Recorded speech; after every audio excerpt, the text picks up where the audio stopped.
Assalamualaikum warahmatullahi wabarakatuh. Hello everyone, let me introduce myself. My name is Revina. My NPM is 234111118.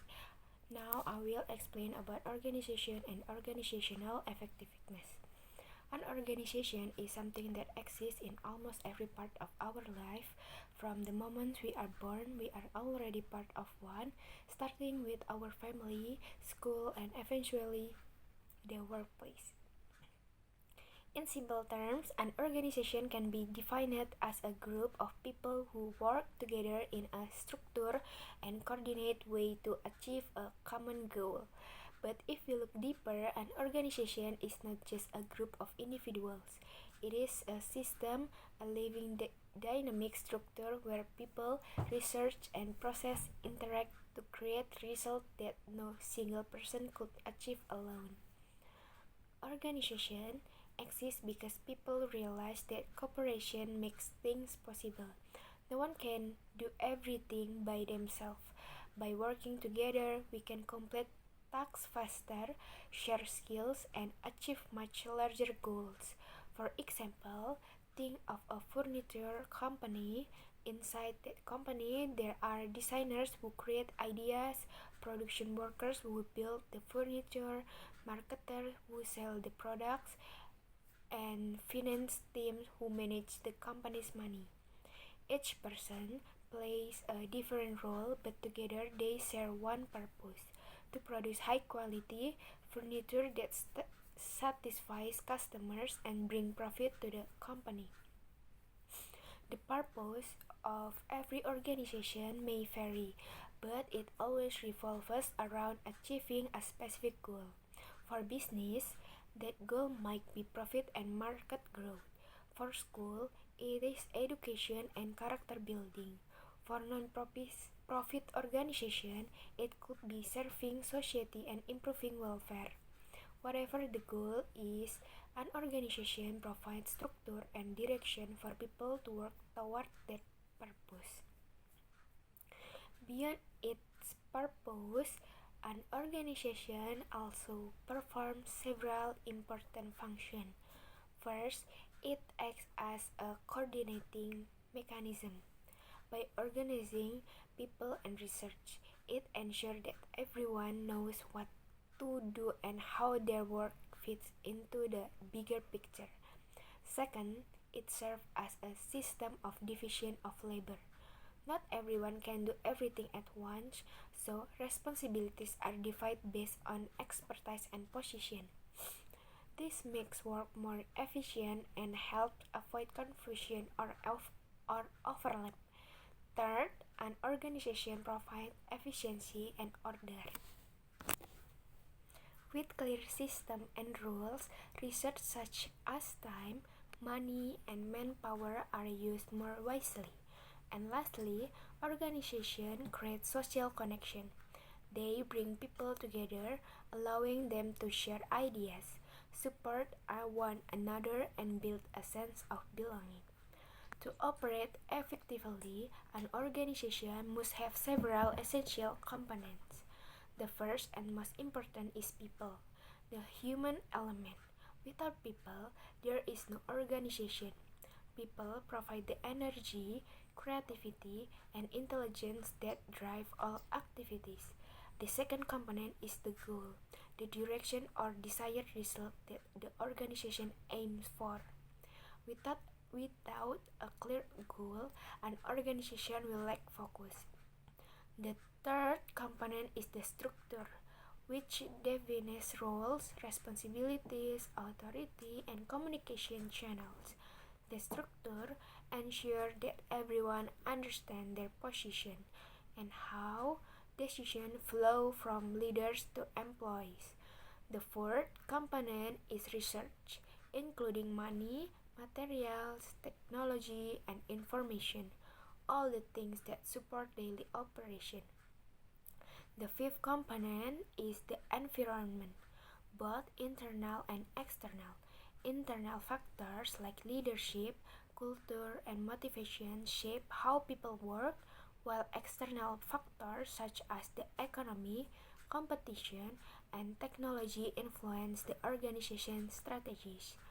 Now, how do we know if an organization is performing well? This is where the concept of organizational effectiveness comes in.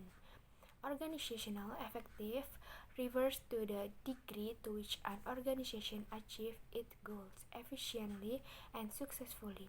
In other words, it measures how well an organization performs in reaching its objective while also considering how it uses its research, treats its employees, and adapts to its environment.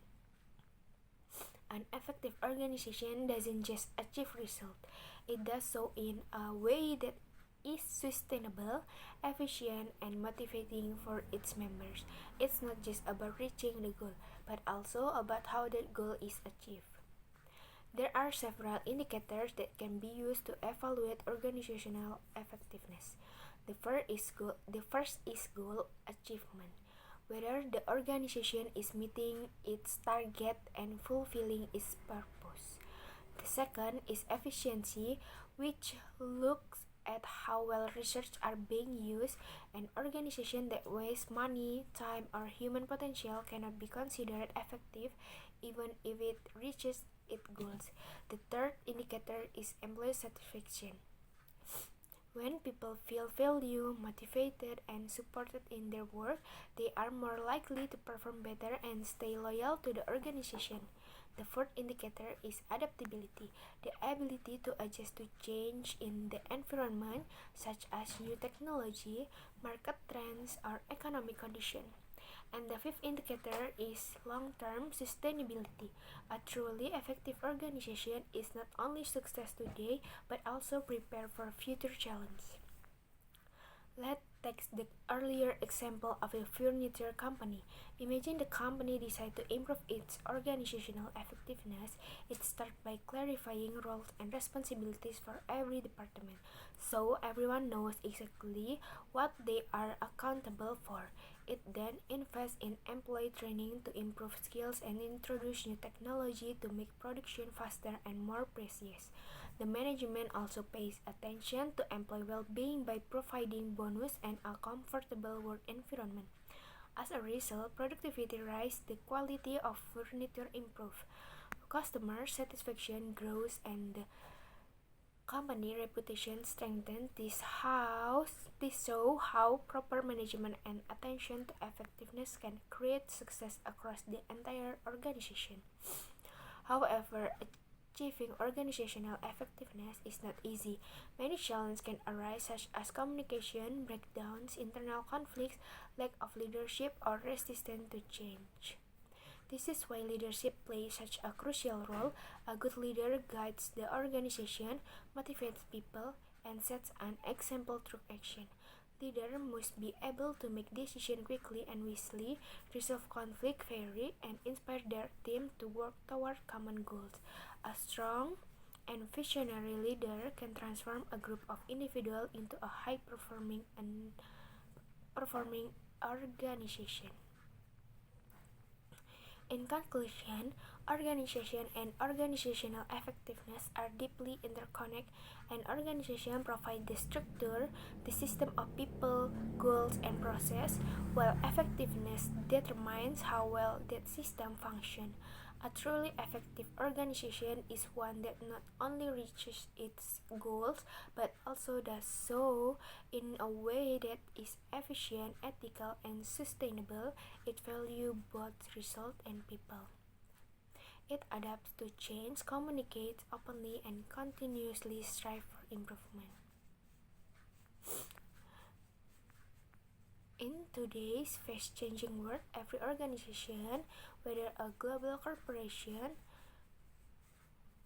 local business, or a non-profit, must focus on effectiveness. It's not enough to simply exist. Organization must evolve, innovate, and inspire. With strong leadership, a positive culture, motivate people, and smart use of research, organizational effectiveness can be achieved and maintained over time. Because at the end of the day, an effective organization doesn't just accomplish its goals, it creates value, builds trust, and makes a meaningful impact on the world around it. that's all for me. Wassalamualaikum warahmatullahi wabarakatuh. Thank you. Bye bye.